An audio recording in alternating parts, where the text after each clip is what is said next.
रात के ठीक 11:47 पर शहर की सबसे चमकदार इमारत गोल्डन क्रॉस हॉस्पिटल ऐसे चमक रही थी जैसे कोई 5 सितारा होटल हो। कांच की दीवारें, सुनहरी लाइटें, अंदर विदेशी मशीनों की हल्की सी बीप। लेकिन इस चमक के पीछे एक स्याह सन्नाटा छुपा हुआ था, क्योंकि इस हॉस्पिटल में सिर्फ मरीज नहीं आते थे, यहाँ शहर की किस्मत इलाज के लिए लाई जाती थी। अगर कोई अमीर जिंदा रहना चाहता तो वो यहीं आता, और अगर कोई गरीब मरने से पहले भीख मांगना चाहता तो भी यहीं आता। अचानक वूम वूम वूम सायरन की आवाज ने आधी रात को चीर दिया। हॉस्पिटल के बाहर काली चमचमाती एसयूवी गाड़ियां रुकने लगी, एक के बाद एक, मानो कोई छोटा सा युद्ध यहां उतर आया हो। दरवाजे खुले, काले सूट में लोग, कानों में वायर, कमर में बंदूकें। हर आदमी का चेहरा कह रहा था कि आज अगर कुछ गलत हुआ तो बहुत खून बहेगा। बीच वाली गाड़ी से एक आदमी उतरा, नाम था रजा मलिक। शहर का वो नाम जिसे सुनकर पुलिस भी कॉल काट देती थी, जिसके इशारे पर जमीनें कब्जा होती थीं और लोग गायब। लेकिन आज उसका चेहरा पीला था, होंठ कांप रहे थे, बायां हाथ सीने से चिपका हुआ। उसकी आंखों में पहली बार डर था, मौत का डर। बॉस बॉस संभलिए, उसका आदमी बब्बर उसे पकड़ने दौड़ा। रजा ने 2 कदम चलने की कोशिश की और वहीं हॉस्पिटल के कांच के दरवाजे के सामने घुटनों के बल गिर पड़ा। धड़ाम, पूरा हॉस्पिटल सन। डॉक्टर, इमरजेंसी, सिक्योरिटी चिल्लाई। नर्सें दौड़ी, स्ट्रेचर लाया गया, रजा को घसीटते हुए अंदर ले जाया गया और उसी पल गोल्डन क्रॉस हॉस्पिटल जंग का मैदान बन गया। अंदर आईसीयू के बाहर सीनियर डॉक्टर खड़े थे, मॉनिटर देख रहे थे, रिपोर्ट पढ़ रहे थे। डॉक्टर अरोड़ा का गला सूख चुका था।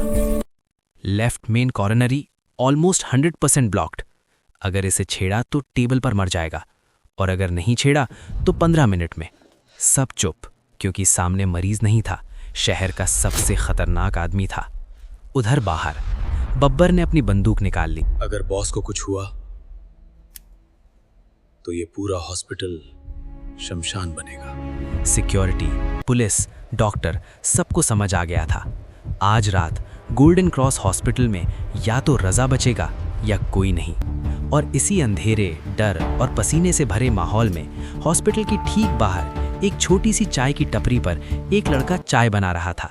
नाम अमन, जिसे अभी नहीं पता था कि आज रात उसकी जिंदगी और इस शहर की किस्मत एक ही धड़कन पर टिकने वाली है। 20 साल का एक दुबला पतला लड़का, आंखों में थकान, लेकिन उनमें एक अजीब सी चमक भी थी। एक हाथ में वो चाय डालता और दूसरे हाथ में मेडिकल की मोटी किताबें पकड़े रहता। कभी एनाटॉमी, कभी कार्डियोलॉजी, कभी इमरजेंसी मेडिसिन। ग्राहक मजाक करते थे, अरे डॉक्टर साहब, आज कितनी चाय पिलाओगे? अमन बस मुस्कुरा देता, क्योंकि वो जानता था वो सच में डॉक्टर बनने वाला है। उसकी माँ अभी उसी गोल्डन क्रॉस हॉस्पिटल के आईसीयू में भर्ती थी, दिल की बीमारी, हर दिन हजारों रुपए की फीस। और यही वजह थी कि अमन कॉलेज के बाद सीधे इस टपरी पर आ जाता। दिन में मरीजों के रिश्तेदारों को चाय, रात में खुद किताबें। अक्सर वो अस्पताल की खिड़की की तरफ देखकर सोचता, एक दिन मैं वहां अंदर सफेद कोट पहनकर जाऊंगा, मजबूरी से नहीं, काबिलियत से। अमन जानता था अगर वो पढ़ाई छोड़ेगा तो वो हमेशा चाय ही बेचेगा, लेकिन अगर वो डटा रहा तो किसी दिन वो अपनी माँ की जान अपने हाथों से बचाएगा। और उसी रात जब रजा मलिक हॉस्पिटल में गिरा था, अमन में आईसीयू के बाहर डॉक्टरों की घबराई हुई बातें सुनी। ब्लॉकेज बहुत खतरनाक है, कोई भी हाथ आगे नहीं बढ़ा रहा। ये केस हमसे बाहर। अमन की उंगलियां अपनी किताब पर जम गईं, उसका दिमाग तुरंत काम करने लगा। ये वही कंडीशन थी जो उसने अपनी कार्डियोलॉजी की क्लास में पढ़ी थी। उसे समझ आ गया, अंदर कोई मरने वाला है, और अगर डॉक्टर डर गए हैं तो शायद आज उस चाय वाले को डॉक्टर बनना पड़ेगा। आईसीयू के दरवाजे के बाहर डॉक्टर बहस कर रहे थे, अगर हम चेस्ट खोलेंगे तो आर्टरी फट जाएगी, लेकिन अगर नहीं खोला तो भी 10 मिनट में खत्म।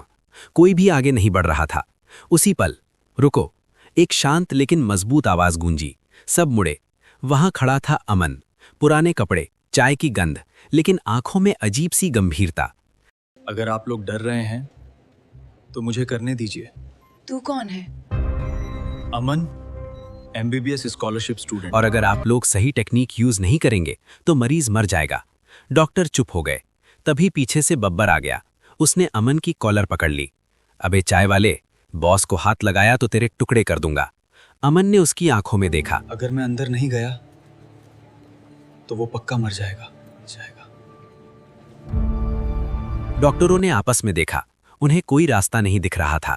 डॉक्टर अरोड़ा ने थकी हुई आवाज में कहा, अगर इसे अंदर जाने दें तो शायद, बस शायद। बब्बर ने दांत पीसे। ठीक है, लेकिन याद रख, अगर बॉस को कुछ हुआ तो तेरी मां भी नहीं बचेगी। उसे सफेद एप्रन दिया गया और दरवाजे खुले। आज एक चाय वाला मौत के सामने खड़ा होने जा रहा था। ऑपरेशन थिएटर की लाइट्स जल चुकी थीं।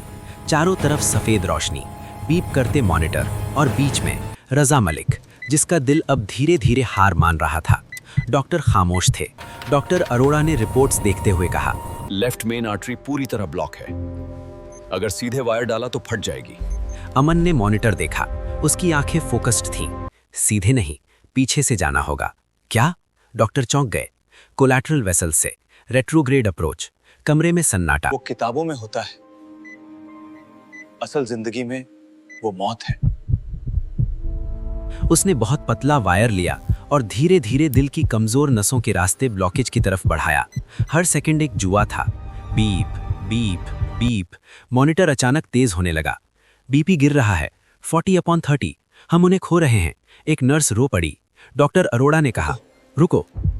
अब और नहीं, अगर अब रुके तो ये मर उसने जाएगा। वायर को थोड़ा मोड़ा, धीरे, बहुत धीरे, फिर क्रॉस्ड। अमन फुसफुसाया। सबने स्क्रीन देखी। ब्लॉकेज पार हो चुका था। अचानक बां बां बां, दिल की धड़कन फिर सीधी होने लगी। फ्लो वापस आ रहा है। BP rising.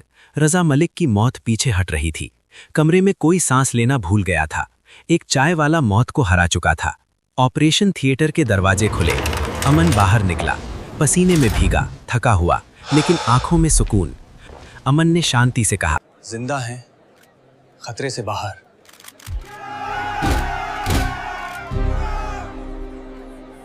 बब्बर की आंखों में नमी आ गई। वो पहली बार किसी के सामने झुका। लेकिन तभी पुलिस सायरन। इंस्पेक्टर आगे आया। अमान, तुमने बिना लाइसेंस सर्जरी की है, ये अपराध है। हथकड़ी आगे बढ़ी। अमन ने हाथ खुद आगे कर दिए। जान बचाई है। अगले दिन रजा मलिक को होश आया। जब उसे पता चला उसे एक चाय वाले ने बचाया, उसकी आंखों में कुछ टूट गया। जिसने मेरी जान बचाई वो जेल में है। उसने बब्बर को देखा। उसे वापस लाओ। अमन को बाहर लाया गया। रजा ने उसकी तरफ देखा। तुमने डर नहीं माना। आज शहर पैसा नहीं, काबिलियत से बचा है। उसने हॉस्पिटल के बोर्ड को आदेश दिया। अमन की पढ़ाई, उसका भविष्य और गरीबों के इलाज की जिम्मेदारी उसके नाम। हफ्तों बाद गोल्डन क्रॉस का एक नया वार्ड खुला, फ्री ट्रीटमेंट विंग। नाम लिखा था अमन केयर यूनिट। एक चाय वाले ने शहर का दिल बचाया था और अपना भी।